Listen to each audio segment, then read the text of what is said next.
Good morning, good afternoon, good evening, and of course, good night, ladies and gentlemen. Welcome back to another video. I'm your host, the Game of Minecart, and today we're going to talk more about Hazbin Hotel Season 2. Spoilers ahead if you have not seen the season. Uh, I'm just going to yap until I have nothing to yap about anymore. So, episodes 3 and 4 are probably some of my favorites of the entire series thus far. I love them so much. Unlike with episodes 1 and 2 that were kind of a mid, except for once we get up there, Gravity and Sarah's Confession just existing. Not only are the songs good in these, but everything else is good. So let's talk about episode 3 first. I remember it less, but like the basic recap is they tried to speed run Redemption and it didn't work. And Vox came to the hotel for an exclusive interview with Charlie Morningstar and everyone, basically. We get some background on why Angel is in hell. It's not because he was in the mafia and came out as gay, so that he got fucking murked. Don't worry. It's because he murdered someone. Charlie fails to be ranked to heaven. Cherry essentially confesses her love to Serpentius, even though they're in heaven and hell respectively. And Cherry joins the hotel because, of course, she fucking does. She wants to go and be with her fucking snake boy. Cause I hear he got two dicks. I can still not do an Angel Dust voice, especially with this fucking thing in my mouth. I have a palate expander in, by the way. I probably mentioned this before. I hate this thing so fucking much. It's ugh. Ugh. 0 out of 10. Would not recommend to a single soul. Anyway, also, Velvet and Vox kind of twist how Charlie acts throughout the episode and use it in episode 4. So let's talk about episode 4, which is definitely the better of the two episodes, in my opinion. So, first of all, Alistair loses his fucking shit. Lucifer ticks him off to the point where he fucking quits the hotel. Angel and Cherry are chill. Charlie is still fucking tweaking about the whole redemption thing and how it worked, but also it didn't work. So Alistair loses his shit. He goes to Cannibal Town and hangs with Rosie, where she sings a Peak song that was also leaked. Don't you forget. Rosie owns Al's soul, by the way. And Alistair is, again, still pissed. Rosie does not help because she just kind of mocks him.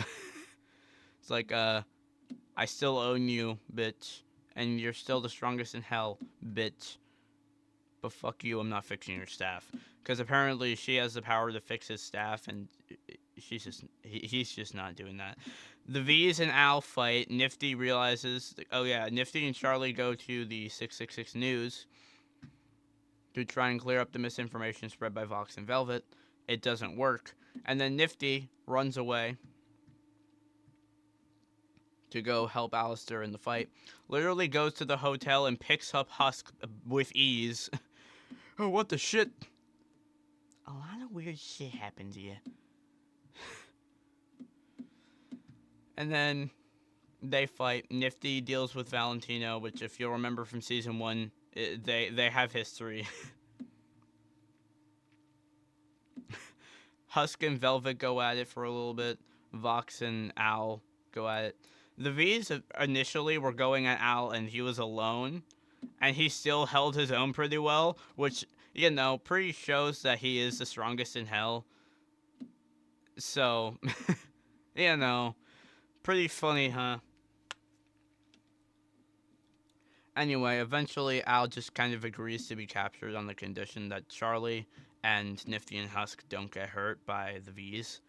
And then Vox fucking tweaks at that and just like agrees to the deal that they get captured. And this is where we get more Alistair backstory, because when he was talking to Rosie, we get how Rosie and Al first met. Apparently, while Al was alive, killing people as immortal as a human, he summoned Rosie to the mortal realm to make a deal with her that he would be the strongest in hell as long as he did something for Rosie and until that one thing was done for Rosie, Al's soul would be owned. And then he died the day later by being mistaken for a deer, which I think is really funny. We already knew that part, but like, I still think it's really funny that he just dies after being mistaken for a fucking deer. Also, the visual detail of the antlers being the tree that was behind him when he was shot, I think that's also really funny.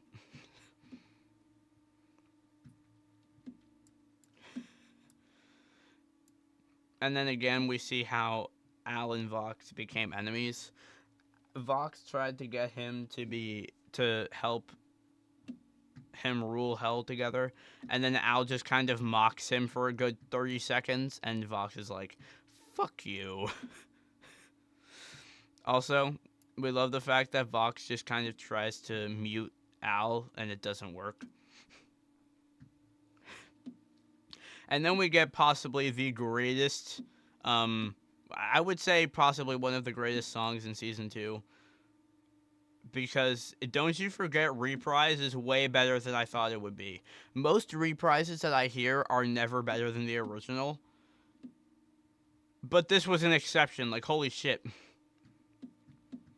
The amount of differentiation between Don't You Forget and the reprise version is immense, because Don't You Forget is between Rosie and Al, and it's essentially, again, what I predicted of I Own Your Soul, bitch.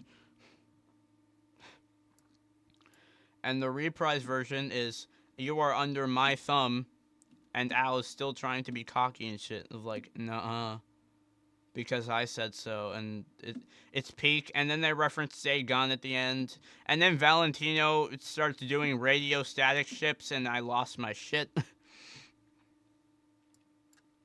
That's not a joke, by the way. The literal last line of Don't You Forget Reprise is, oh, you just fuck already. And in the show, he says, and can I film it? Which is a reference to the earlier line by Velvet when they show up to help Al, or to help Vox defeat Al.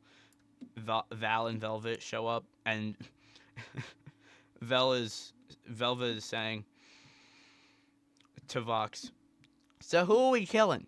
Hey, can I film it? And then that's referenced again with Val at the end of episode 4. I just really find it funny that despite the fact that I'm pretty sure Static Moth is canon, that Val is still like radio static shipping. I find it hilarious. Anyway. Again, Brandon Rogers is Katie Killjoy, and that just makes the character so much more funny. Personally, I like Brandon Rogers as Katie far more than most people do. It just makes the character feel more horny. I don't know what it is about Blitz and Brandon Rogers as a whole, but he just makes everything hornier, and it's hilarious. I love it.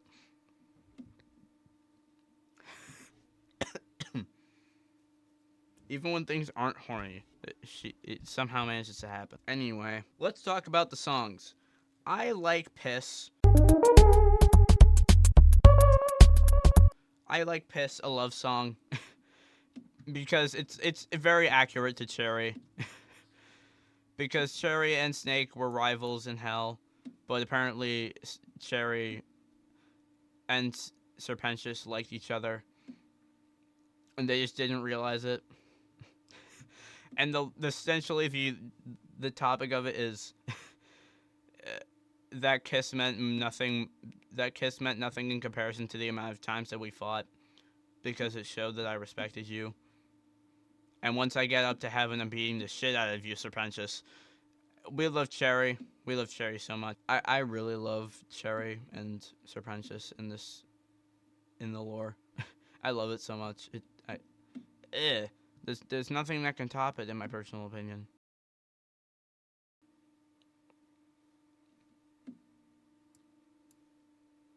Anyway, let's talk about the other song, Speedrun to Redemption. This song kind of made no sense to me. I didn't really like it much. However, It was pretty accurate to what was going on in the story because they were trying to do speed run to redemption as quickly as possible, and essentially turned Angel Dust into Serpentious, which didn't work. And then we get a Husker Dust moment. I forgot to mention that we have a few Husker Dust moments in these two episodes, and I love it. We on this channel are active Husker Dust shippers. If anyone says otherwise, kick them in the face with a brick. I don't know how you kick people with a brick, but figure it out because that's what happens to people who don't ship Husker Dust in this chat. Anyway, Speedrun to Redemption is just kind of chaos. It doesn't really make sense to me, but it was kind of good. It wasn't the best. It was similar to Like You in the fact that I didn't like it much, but it wasn't actively bad. It was just actively too chaotic to understand. I'm gonna have to re-listen to it and look at the lyrics. Anyway, again, Don't You Forget, which was the Rosie Owl leaked song like a year ago for season 2. This song is funny because Rosie's essentially like, well, I may be able to help you, but fuck you, do the thing yourself. And Alice is like, fine, I'll do it myself. I don't think Al's very happy with Rosie anymore. But then we also have the Nifty song, which I'm sure if you looked at season 1, you'd never expect Nifty to have her own song. But she did, and apparently it was a struggle for her voice actor to sing, and I can get why. It was a fucking mess. Half of the song was in Japanese, like, holy... I never said the song name. The song is Clean It Up, which is very funny because I called it a mess. It's not a joke, by the way. Half of the song is in literal Japanese because Charlie asks her to help in a different way, and then she's like, okay, Nihongo ga hana... and then starts speaking fucking Japanese. The song is really, really funny for Nifty. I never expected Nifty to have a song, never mind it be funny, and yet here we are. The big 25, and we have that. But the other song we have, again, Don't You Forget Reprise, is by far the best song out of episodes 3 and 4, in my personal opinion. It just fits Vox so well. I love the fact that Vox is in it. I love the fact that Al is just kind of still mocking him, despite being tied up and literally out of control of his own body, except for the fact that he can still smile. He starts kind of shadow smoking in the episode, or in the song, which I find funny because like I think the way he's tied up makes it so he literally can't escape. Or rather, the deal makes it so he can't escape. I don't know. I don't know the specifics of the deal. I do love the fact that Vox references Stayed Gone and Once We Get Up There. And I love the fact that Vox is a static moss ship or a radio static shipper. Despite the fact that I hate radio static with all of my heart, I do like the idea that radio static is a one-sided relationship that only Vox likes. Because that's kind of the vibe I got from the flashback to Vox and Al when Vox still had his 1950s TV. It's Vox was trying to work up the courage to confess something, and then Al was like, "Fuck you," and then they hate each other for 50 years or 70 years, whatever the fuck. Because Vox apparently died in the 1950s. They've hated each other for around 70 years, I guess. I don't know. He says, I've been waiting for this moment for 70 years. Through that monologue he has. And again, Al and Vox just kind of mock each other throughout that song, and I love it so much. It is a 10 out of 10 moment. I can't wait for Al to get his revenge on Vox. Although I do kind of get the vibe that Al was a dickhead to Vox throughout their friendship, given his complete and utter mockery of, there are no friends in hell. I thought you would have known that by now. I got to say, such a disappointment from you. And he doesn't even call him Vox. I forget what his name is. Oh yeah, he calls him fucking Vincent, which I'm pretty sure is his actual name. I expected better from you, Vincent. And that just kind of pisses him off. It makes me feel like Al is the villain of season 2 because he made Vox hate him by being a dickhead. But at the same time, Al is kind of right. There are no friends in hell.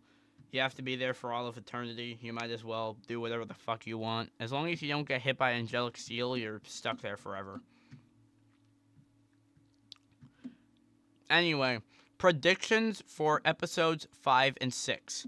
I don't know what the names of the songs are now because I haven't actually looked at the stuff and I don't think they're getting revealed until Saturday.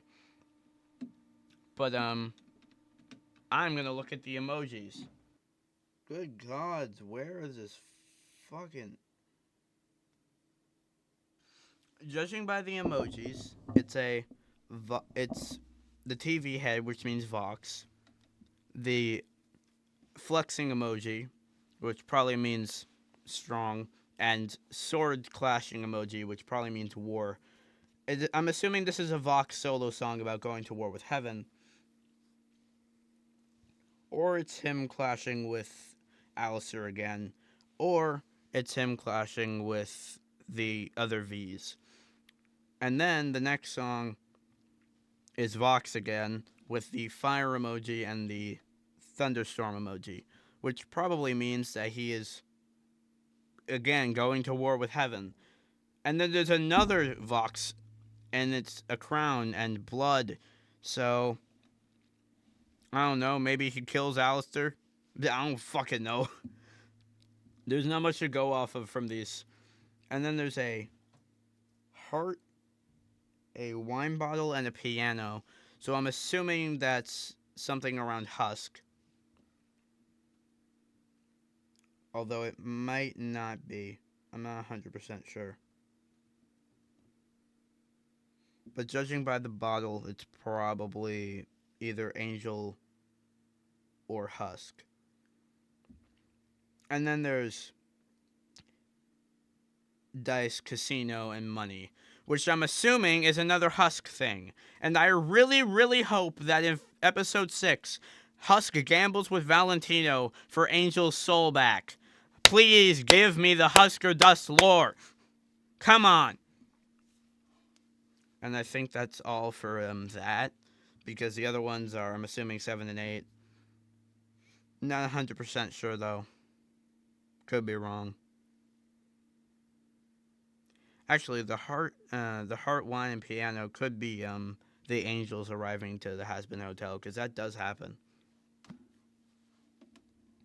I don't know. Personally, I'm going to love this season. That's all I know at this moment in time. But I'd like to thank you all for watching this video. If you did enjoy it and didn't get pissed off by my fucking vocal cords and how shitty my voice sounds now, please make sure to leave a like and subscribe to the channel if you're new, because Hazbin is coming. There's more of this, and I will be yapping further. Beep, beep.